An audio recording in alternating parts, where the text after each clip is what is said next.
Howdy, y'all. Um, Back this evening with my typical not knowing what to say. Just kind of felt in the mood to do this. I haven't been feeling too well the last few days. I have this heart uh, heart thing going on. I made a couple of videos on Friday. One was just a short haul, some books that I got over the last couple of weeks, and the other was an unboxing of two AOKs that I got within a day of each other. And I'm gonna load them tonight. There's RB3. Yeah, I'll figure it out, man. Right? Yeah. Story of my life. There's Rodney. Yeah. Dr. Silver Age. How are you, bud? Haven't seen you for a long time. Glad to know you're still out there, bud. And there's Woody Warren, the man, the myth, the legend, Knights of Old. Hey, man, I was just saying that I made the video of the AOK unboxings, double unboxing, and of course, so look for that in the next day or two. I've just been not feeling too well, and I haven't taken the time to load them or whatever. What do you all want to talk about? I don't know.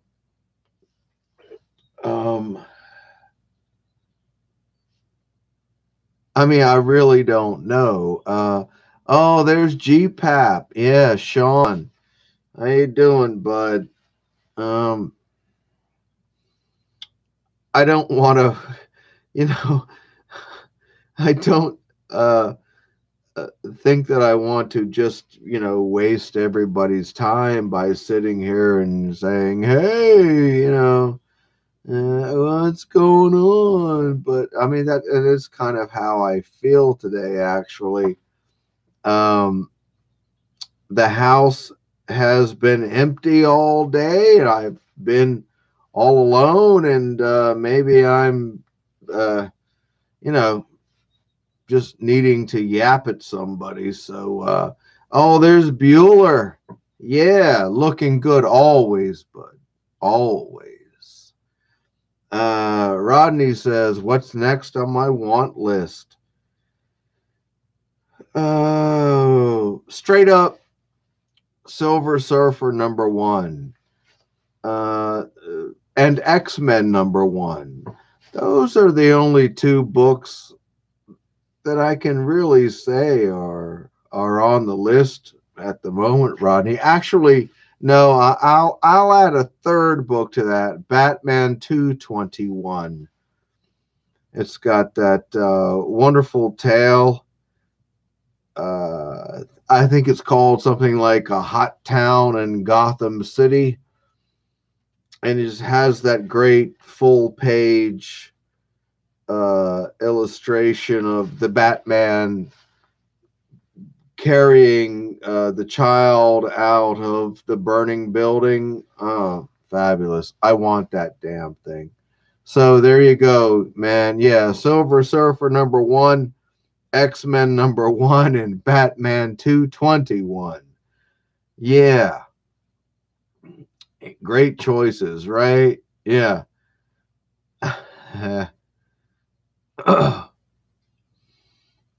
RB3 says, has anyone here ever won anything off Comic Link?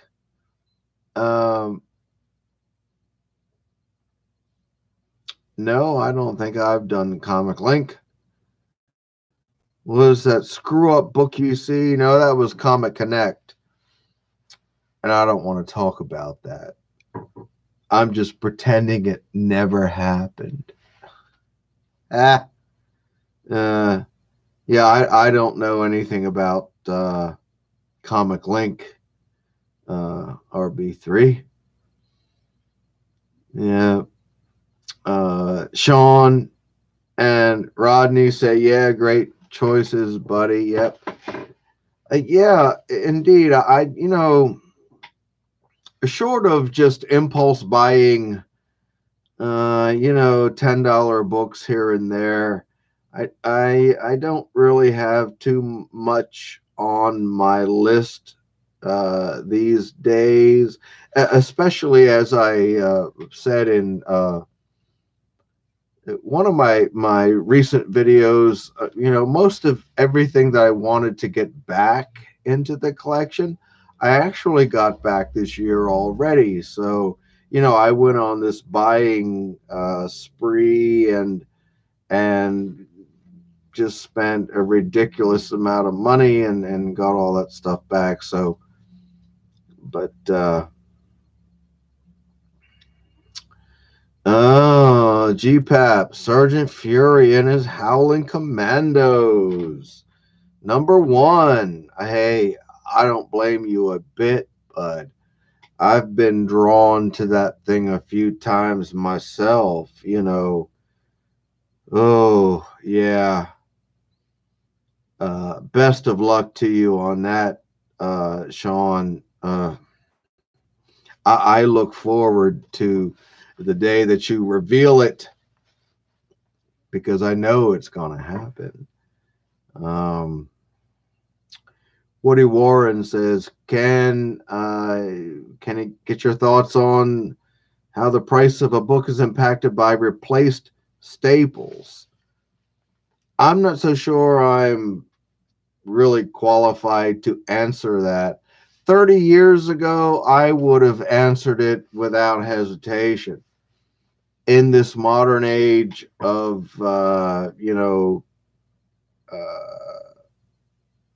comic grading with CGC and CBCS and all that kind of stuff, they do their thing. But I will say this: I have replaced more than my share of staples in probably a couple dozen books over the years. But this is also worth noting. I was always conscientious enough to do it with vintage staples that actually came, kind of age appropriate or period appropriate. And plus, I took my time. I used an X-Acto knife to pick them up, take them out, put them back down. Not everyone is as conscientious as I was about that. And quite frankly, okay, all of that aside, let's say I picked up a copy of Superman number 50, right? And it had rusty staples. Oh, I'd pop those damn things right out of there, man. Right out of there. Because, what's going to happen in the future? There's nothing. They're only going to continue to degrade and then to degrade the paper.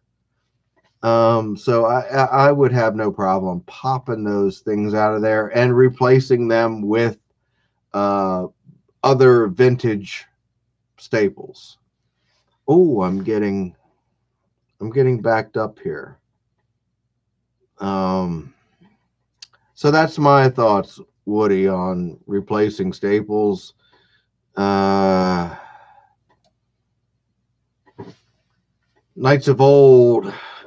Michael asked me, since you are already a seasoned collector, did 1986 feel like the monumental year in comics that it's become? Oh, hell yeah. you had this thing going on with The Dark Knight, Alan Moore's Swamp Thing, and Watchmen coming in. Oh my goodness gracious. Oh my goodness gracious. And I was a young man at the time. I was in my early 20s. I was at that perfect age to be able to appreciate all that in all of its magnificence. Oh my God, 1986. Oh, 1986, 1987, monumental, man. Yeah. Daryl, liking the covers. Hey, bud, how you doing, man? Glad you're here, man.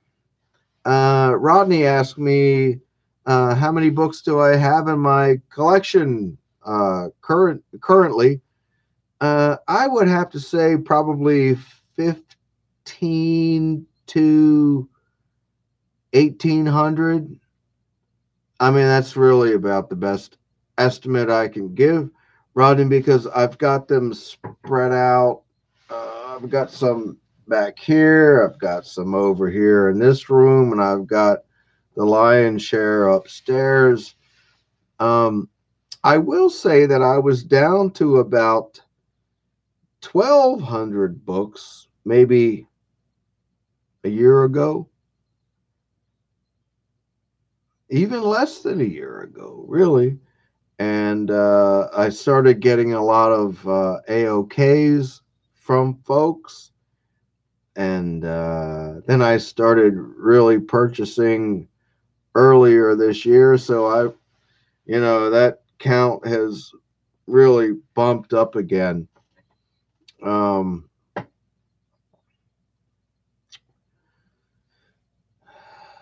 Knights of Old says Comic Link can take a very long time. You can call them for details. If you're waiting for the consignor to send them before it goes to you. Yeah, kind of like the same deal with Comic Link, I suppose. Again, I've never bought anything from Comic Link, but I think as most of us around here know, I had a pretty horrible experience with Comic Connect this year, but I'm not going to disparage them. They ultimately did right by me, refunded my money, and so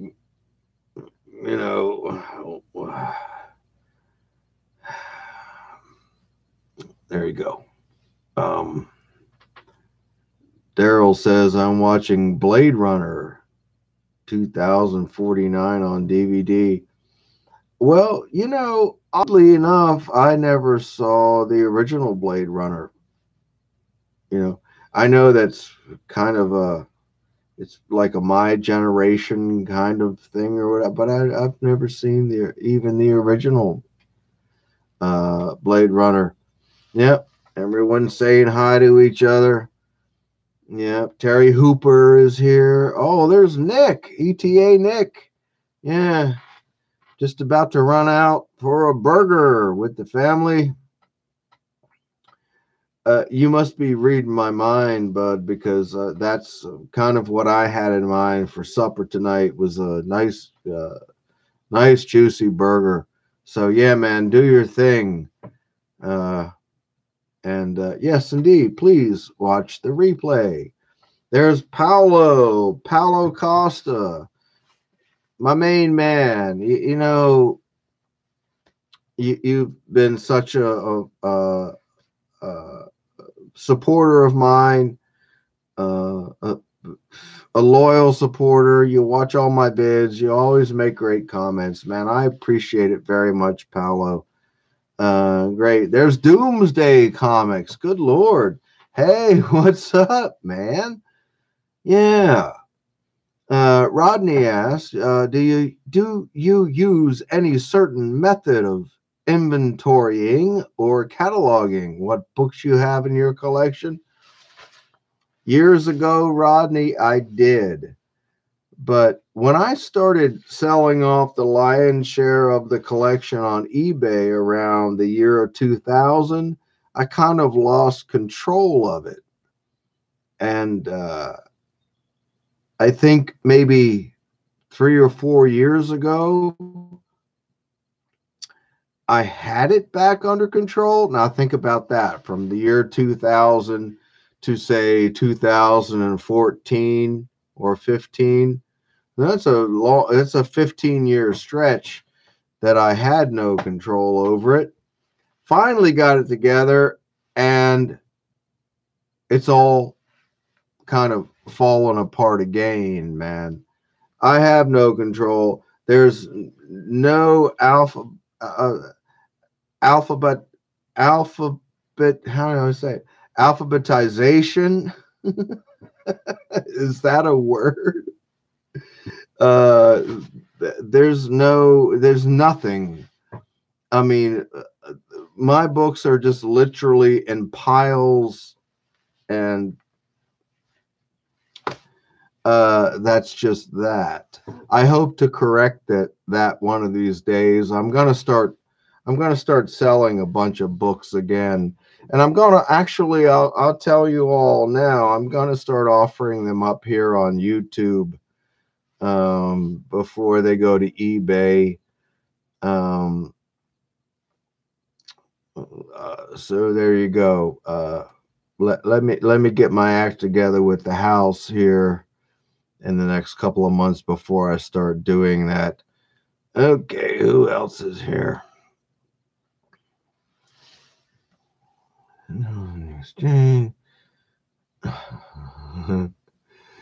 RB3's got ants in his pants, and he needs, I suppose that's Comic Link to give him his pieces, right? Yeah. Knights of Old, Michael asked me, what have been some of your favorite places to read comics? Easy chair with a stack.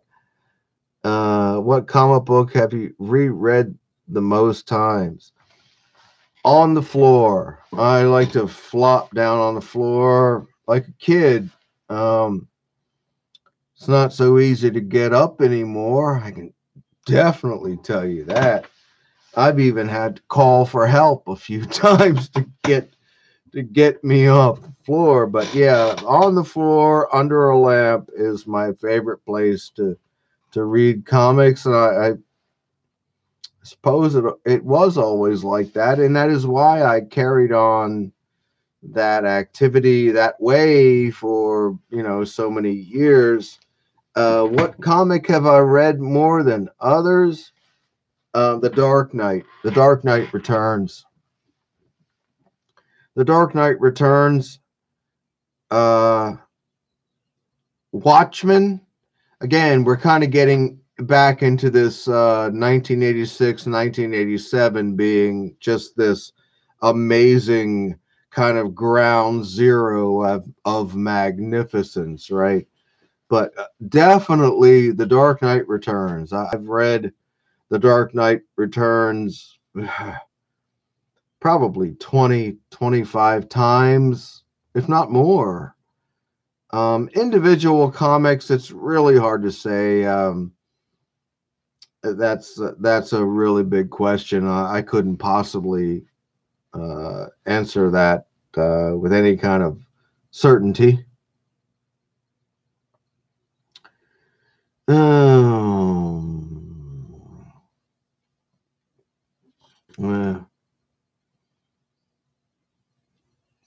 Paulo says, when he gets to be my age, he hopes to still be as enthusiastic about comics as I am.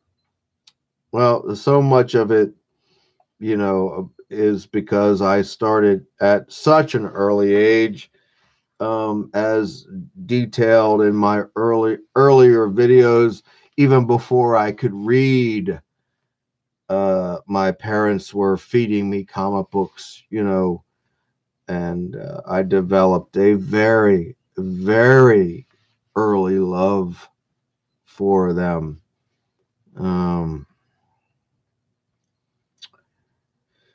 Yeah, Rodney, can't wait to see what books I put up. Well, I'm not even sure at this point myself. And again, it has a lot to do with the question that you just asked me. What kind of do I have any kind of order or anything to my collection? And I just kind of go, nope. So I would literally just have to go upstairs and kind of spill it out on the floor and go, all right, I'm going to keep this, get rid of that, get rid of this, get rid of that, keep this, get rid of that. It's going to be that kind of thing. And I'm sure I'm going to, because I don't have any kind of, big money books or anything like that. I might have a handful, but I really can see myself kind of selling them in lots, as I always did at the cons that I set up at in the '90s. In my eBay years, I sold a lot of books in lots and stuff like that. So I'll probably sell a lot of stuff in lots. Um, Daryl says, I added 67 more books to my collection yesterday during Free Comic Book Day. Oh my goodness. I'm sure I'd have to have an adult beverage or two after that. Goodness. Whew. The thought of adding 67 more books. Whew. Okay, yeah. Well, good for you, man. Hope it makes you happy, and I'm sure it does. You wouldn't have done it otherwise, right? Yeah. Yeah, man.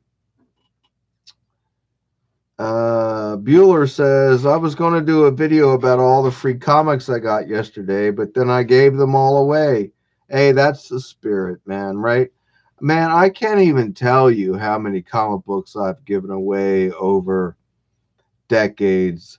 It was my habit of taking 50 or 100 books every Christmas time to some local Harrisburg, Pennsylvania thrift shops, around the Harrisburg area, including my own here in Middletown, and just dropping them off. And I did that for 20 plus years. And I got immense satisfaction from that. I always like to put in a few little gems in there. I remember putting in an Amazing Spider-Man 28 at 1 year, and X-Men 95 and 96 and 97. I did that 1 year. Just all kinds of little gems you just throw in there and turn them loose to the world, because I always really like the idea of people stumbling on it and going, oh my goodness gracious, look at this. I love that idea. Even if the people that picked up those X-Men or that Spider-Man 28, even if they didn't know what they were, God bless them, man. I just do my thing, man. And once I turn them loose, they're out of my realm of thinking about. So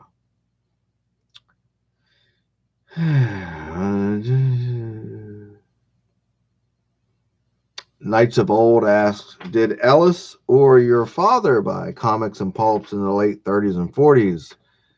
What did they say happened to them? Recycled, thrown away? Ellis never said that he bought pulps or comics.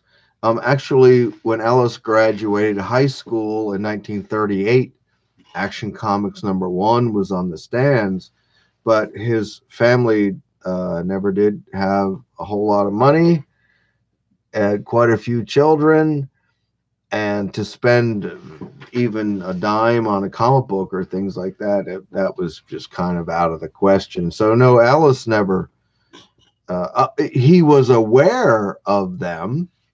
We did discuss that. He was aware of the pulps, and he was aware of comic books, but they were not. They simply were not something that he could buy or afford. My dad, yeah, he was part of the original generation of comic collectors, kids that fell under the spell of comic books. And I actually detailed that in some videos in my archives, talking about my dad. And he was the one that, I'm his first and only son, and he gave to me the love and joy and wonder and appreciation of comic books that he had when he was a child. Now, his comic books were all thrown away in the late 1940s when by my grandmother when Dad went in the Army. You got to put away those childish things, right? So, but that's what happened to all my dad's comic books from when he was a kid.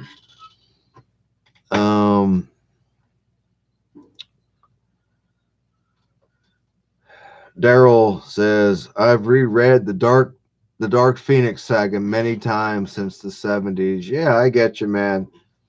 We have these favorite things that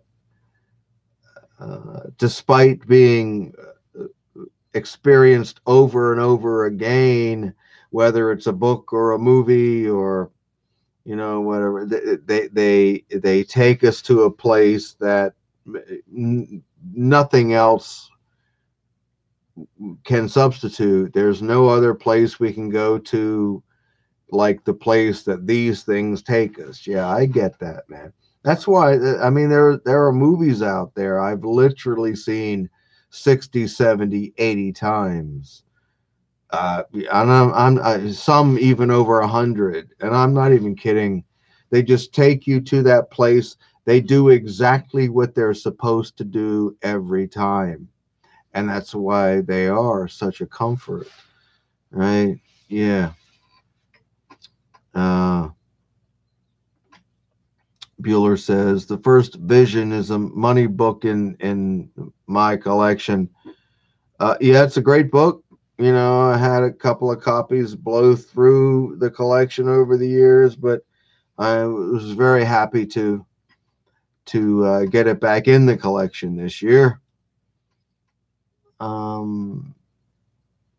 Knights of Old says, I think I reread FF #4 and Avengers #4 the most of any of the comics. Well, I don't blame you, man. Classic, the Silver Age Marvel stuff. There's a reason why the Marvel age took youngsters and took pop culture by storm. And it's because that stuff is so magnificent. I mean, who can deny it? Even 50 years later, who can deny the magnificence of that stuff, right? Oh, there's Sarge. Hey, Sarge. Trying to thin his collection down, but can't seem to do it. Oh, man. Been there, man. Been there. And I think that's why I want to get it took me so long to get everything weeded out, Saj, that I don't want to get myself back into a position that I have to kind of go through that again. So I'd rather kind of nip it in the bud at this point. Yeah, once you've been through it, and it takes years and years and years and years,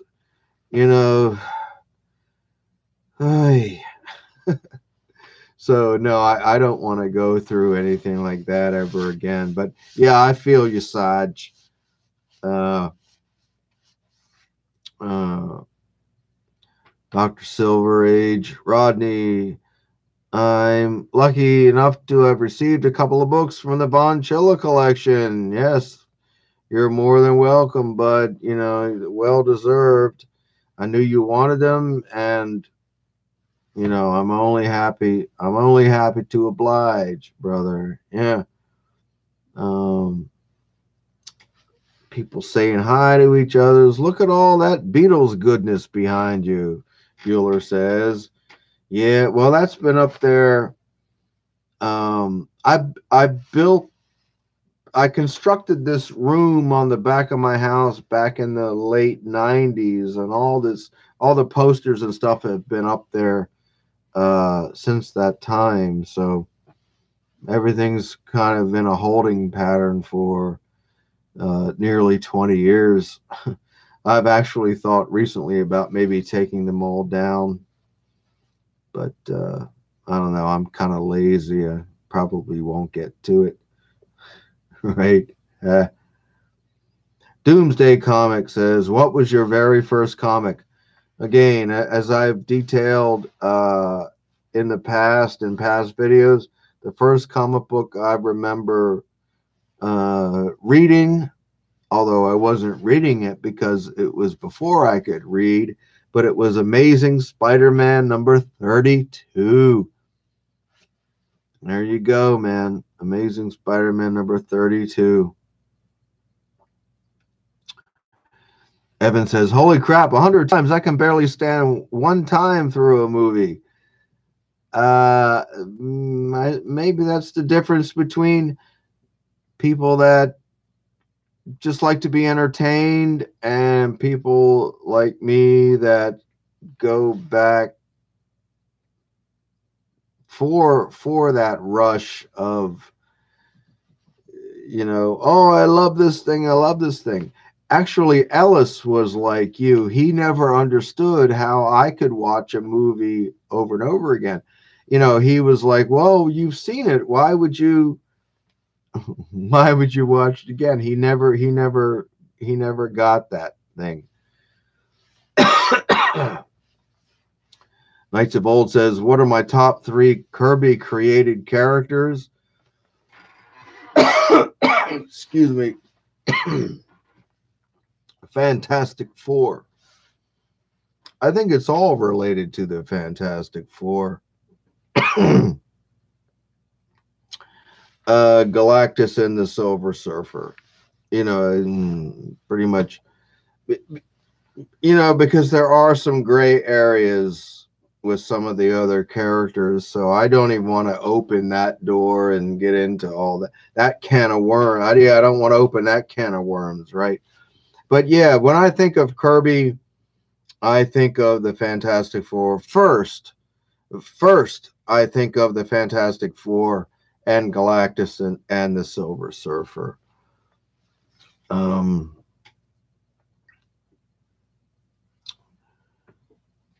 Evan says, good luck to Don the Comic Junkie's future self.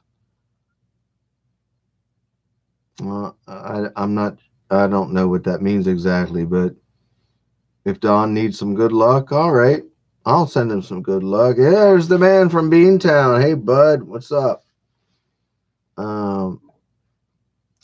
Rodney asks, have I collected anything else aside from comics with the same passion I have for comics? No. I've collected a few things in my life, record albums, musical instruments, but not even remotely with just the same all-encompassing love and desire for and lust after comic books. No, not even close. Comic books rule over all. Yeah, comic books über alles. Yeah.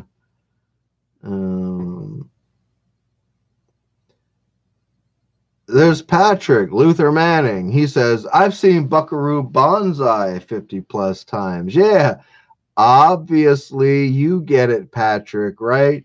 It just takes you to that comfort zone.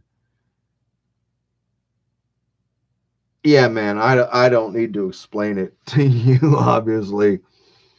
Knights of Old. John Big Booty. I don't think my booty's all that big, man. My booty's pretty hot, actually. I still have women come up and like tap it and shit every once in a while. So, you know, we're doing all right. Um, I love that part from Buckaroo. Oh, am I missing something? Did I take that comment, Michael, too literally? But but no, I'm not even kidding. I get women that still want to grab a hold of my booty, even at my age, and younger than you think at that, right? Yeah, some of these schoolgirls, I just go, get out of here, man. They do what? Hey, man, just the way it is. All right. Um, mm, it's Patrick's heroin. Okay, Buckaroo Banzai. Wow. Hey, man, I gotta say, man, I've never even seen it. And again, it's one of those things I kind of remember. What was that? 82, 83, something like that. Never seen it, but sorry, man. Sorry, man. Don't come at me. Sorry, man. Comic books rule, man. Comic books rule all collectibles. Yeah, Rodney. Yeah. Um, Paulo, I've liked cars as long as I've loved comics, but I've never kept my old car magazines. My dad used to read those, and he had stacks of them back in the 70s, you know. But, you know, he wasn't a collector either. He just kept them around for a year or two and then, I guess, pitched them, really. Or, I don't know, maybe gave them to one of his brothers or something. I don't know. All right, folks. That was pretty good. I've been prattling on here for 38 minutes with the help of all of you.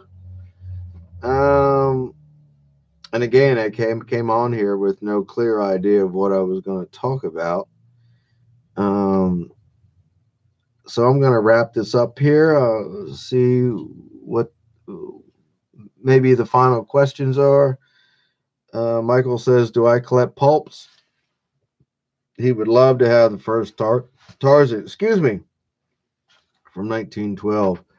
I have been insanely fascinated and attracted to pulps since I was a kid, really in the 70s, when I first kind of read about the pulps in Steranko's History of Comics and all that. And I just never opened that door.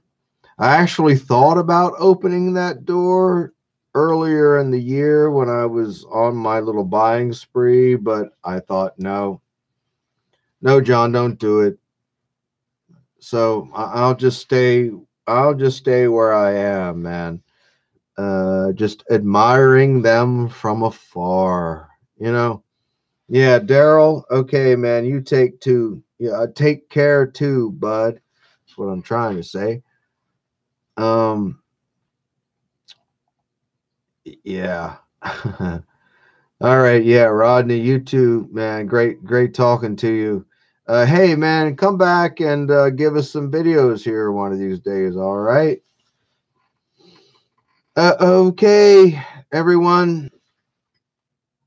I'm gonna call it call it the end for the evening. So thanks for visiting with me, visiting with all of us, and I appreciate it very much. And we'll see you next time. See you. Bye-bye.